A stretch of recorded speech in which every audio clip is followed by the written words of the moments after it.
Alright, welcome back to Reading Corner. Time we're going to be covering the tutorial character for Punisher. No, seriously, he's the tutorial character. You played the tutorial on Marvel Rivals, you get this guy. So we're going to jump into his lore segment, Initiation Ceremony. The year 2099. The future had seen countless advancements in technology and pharmaceuticals thanks to companies like Stark Fujiwara and Alchemax. Safety and security were at an all-time high as well, due in large part to the proactive police force known as the Public Eye. At a glance, everything seemed perfect. A little too perfect. But a closer look revealed another story.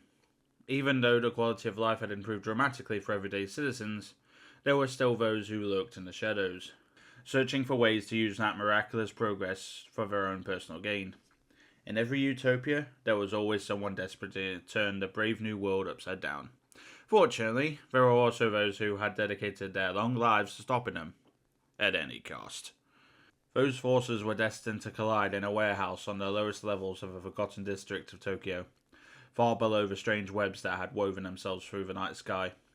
There, the Yashida Corporation, once one of Japan's greatest crime families and now a multinational manufacturing powerhouse, was set to meet with a mysterious new syndicate rumored to be making a move of power in New York City. The Castellones. Whatever. While the Yoshida Corp had gone legit decades ago, they still had a number of illicit operations hidden in their books, dealing in everything from narcotics to weapons. Tonight, the focus was on the latter. Led by Shuro Yoshida, a direct descendant of Lord Shingen himself, the Yoshida Corps delegation numbered over 20 armed men. They were trained to remain cold and confident, but they couldn't help but snicker when a door to the warehouse slid open and a single figure in a long coat walked into the darkness. "Let's get down to business, shall we?" the man representing the Castellones said in a gruff voice. "Bold," Shuri said with a smile. "I already like you, Mr. Tower," the man replied coldly. "Johnny Tower. Now, what you got for me?" The Yoshida Corp crew wasted no time unveiling a table covered in a wide array of high-tech weaponry unlike anything that had been seen in the streets of Tokyo and any other city. Plasma cannons, EMP grenades, vibro knives, and countless other innovations designed solely to cause their targets the most damage and pain possible. These were weapons of war, and the Yoshidas had no qualms about unleashing them on the innocent people of New York. For the right price, of course. After Yoshidas finished their presentation, Tower paused for what seemed like ages, scanning over the table of weapons in silence. The tension that filled their warehouse escalated until he finally spoke. "I'll take all of them," Tower said, his cold expression never changing. "Surely a young syndicate such as yours cannot yet afford..."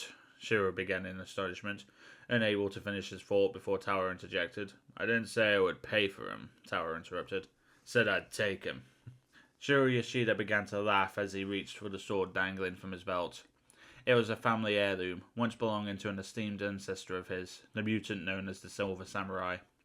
While Shiro did not possess any powers himself, he had trained in swordsmanship since he was a boy, and he knew he could best anyone, especially some petty New York mobster who didn't seem to know his station. "I'll take that sword off your hands too," Tower said, his grim face finally softening into a smirk. "What is it you Americans say?" asked Shiro, signaling to his men to draw their weapons. "Ah, yes. Over my dead body." Johnny Tower reached into his long coat and drew out a pistol that looked as though it had been manufactured a century ago. Before anyone could react, there was a bang and Shiro Yoshida fell to the ground in a motionless heap. "Deal?" Tower sneered at him. A split second later, Johnny Tower was bombarded by a firestorm of bullets from the weapons of the other members of the Yoshida delegation. Tower tried to stand strong, but he stumbled backwards as the projectiles hit his chest over and over again, the force of the impacts eventually driving him to his knees. When the barrage ended, Tower stood up and dusted himself off as if nothing had happened. "Should have aimed for the head like I did," Tower grunted, lunging forward and grabbing a cutting-edge plasma cannon from the table of weapons. He opened fire on the Yoshidas, who could only stare in utter disbelief. It wasn't the fact that Tower had survived their merciless attack that made them freeze in their tracks. It was what they saw appearing out from beneath Tower's tattered black shirt. A stark white skull glazing back at them from the front of a bulletproof vest. The mark of the Punisher. For many of them, stories of a Punisher were like fairy tales. The vigilante who hunted criminals in the night. The real Punisher, a man named Frank Castle, had lived and died ages ago. So who was this man opening fire at them now? Someone who had styled himself after the legend? Or a ghost of the past seeking vengeance? If Johnny Tower had his way, none of them would live to find out. With their leader on ice, he planned to use the tight quarters of the warehouse to methodically pick off each Ishida Corp goon one by one. But there was one thing he hadn't planned for. Company. That's enough, a woman's voice yelled as Tower spewed a volley of plasma burst towards the cowering Ishida guards. Let them go.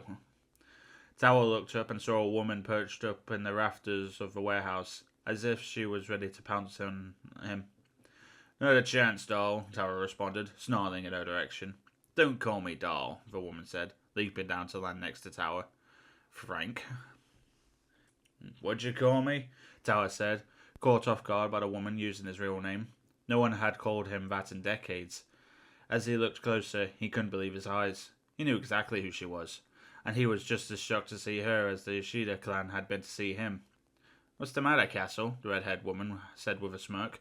You look like you've seen a ghost. Natasha fucking Romanoff. Castle grunted in disbelief. The Black Widow herself. You look pretty good for, 104 years old now? I could say the same about you, Natasha replied, quickly dispatching the remaining Ishida guards with a torrent of non-lethal blasts of her widow's bite. What's your secret? Clean living, Johnny Tower, or rather Frank Tassel said. That and some back alley treatments with a knockoff super soldier serum. You? Same, Natasha replied. Well, almost. I got my life's enhancing formula from Nick Fury. That old bastard always did have a thing for dames in cat suits, Castle mused. So what the hell are you doing here? Everyone then blowing my cover. Pretty sure you'd already done that yourself way before I jumped in, Natasha said. But if you really want to know, I've been on the run. From who? Castle asked. Most people have no idea you still exist. Same as me. That may have changed, Natasha said, careful about how much she chose to reveal to the vigilante by her side. I found out Alchemax was hiding a top-secret asset, something at a level of classification I'd never heard of. So, naturally, you couldn't resist sticking your pretty little head into their business, Castle said. What I found there, Natasha continued, it could change everything. Well, what is it? Castle asked impatiently. Not what, Natasha said. Who?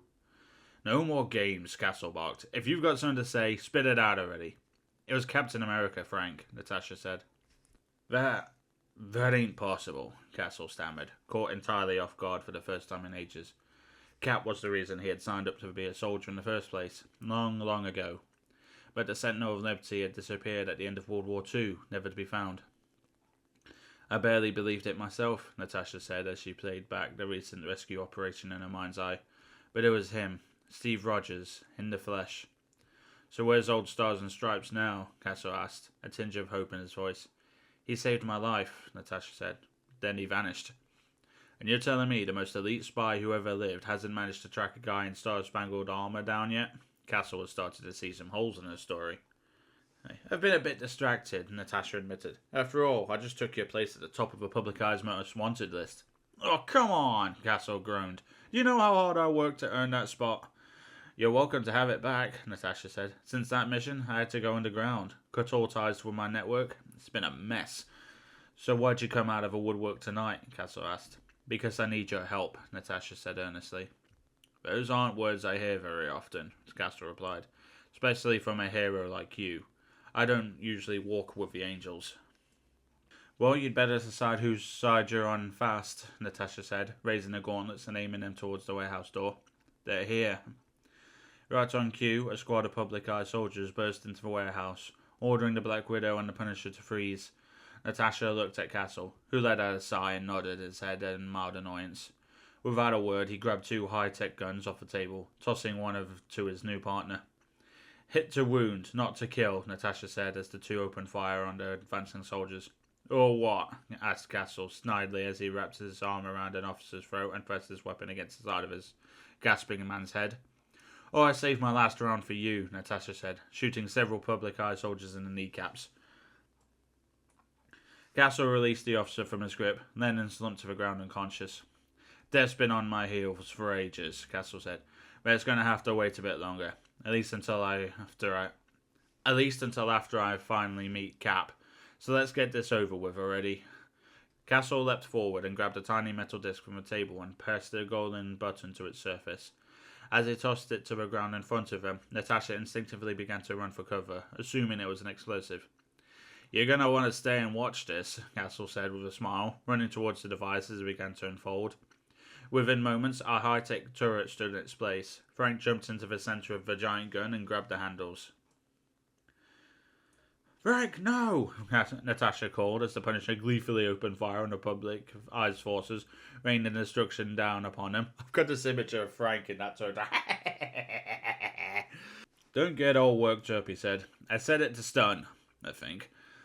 When the dust settled, Natasha raced over to one of the fallen officers and took his pulse.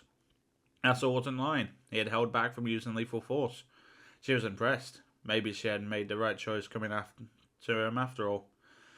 "You can trust me," Castle said. "The problem is..." He raised the gun and pointed it at Natasha. "I'm not sure I can trust you. I know that the Yoshida's paid off a public eye, so there's no way the cops would have come here to bust our deal tonight. And like I said, you're the best spy in the world. So they wouldn't have been able to find you either." Castle grabbed Natasha's wrist and gave it a squeeze, forcing her hand open. In her palm was a small tracking device, giving off a locator signal. Unless you wanted him to.